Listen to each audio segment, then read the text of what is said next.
Jama'a assalamu alaikum, barkanku da warhaka, barka da zuwa wannan channel ta Hausa. A wannan bidiyo zan nuna yadda mutum zai yi connecting ko application nashi da Discord server. So kafin mu je zan ɗan yi bayani a game da Discord server.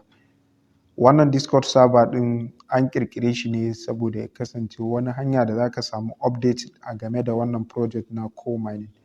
Da farko za ku ga cewa a kwanakin baya sun yi linking ɗin Discord server a cikin wannan application ɗin ta nan ƙasa a sabon update da suka yi.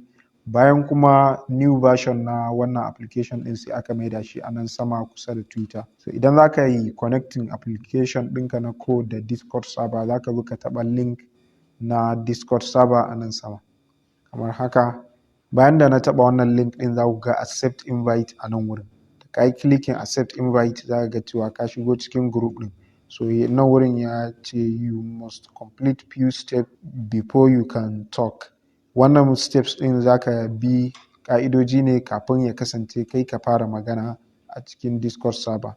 Yanzu a nan wurin za ka yi verifying ɗin email ɗinka, sannan kuma ka zo ka bi ka tabbatar da cewa ka karanta ƙa'idojin operation a Discord ɗin nan kafin ya kasance ka ci gaba.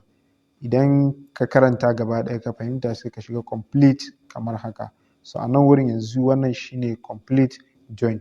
Bayan nan wurin za ku ga cewa da akwai bayanai a game da update na core, amma inda za ka fahimci dukkan waɗannan bayanan shine idan ka zo ka shiga option ta nan ɓangaren hagu daga sama. A nan za ku ga da akwai sections daban-daban wanda za ka iya zuwa ka duba ka ga update a core. So ya danganta daga wani irin update kake nema. A nan wurin da akwai ƙa'idoji na operation a ciki. Idan muka shiga rules, za ku ga cewa babu al'amarin da ya shafi dizgi, sannan kuma ka zo kana dizga wani ko kuma ya kasance kana faɗin waɗansu maganganu wanda ba su dace ba. Sannan kuma babu ƙarya da kuma waɗansu yaɗa ƙanzon kurege a nan wurin.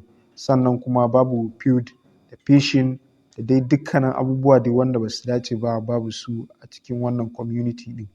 Sannan idan muka je zuwa gaba, za ku ga cewa da akwai channel guide, yadda za ka yi amfani da Discord server ɗin a nan wurin. Wannan shi ne ya ƙunsa. Sannan kuma akwai roles da links da kuma announcement na sanarwa akan wani update. So a nan wurin idan ka zo ka shiga announcement, za ka zo ka haɗu da su mic in. A nan wurin za ku ga suna ba da information ƙwarai-ƙwarai. So idan muka shiga zuwa gaba, idan kana so za ka koyi wani abu, za ka zo wurin learn ko kuma knowledge. So yana da matuƙar amfani a daga ciki a nan wurin knowledge forum ɗin nan ko kuma wurin learn.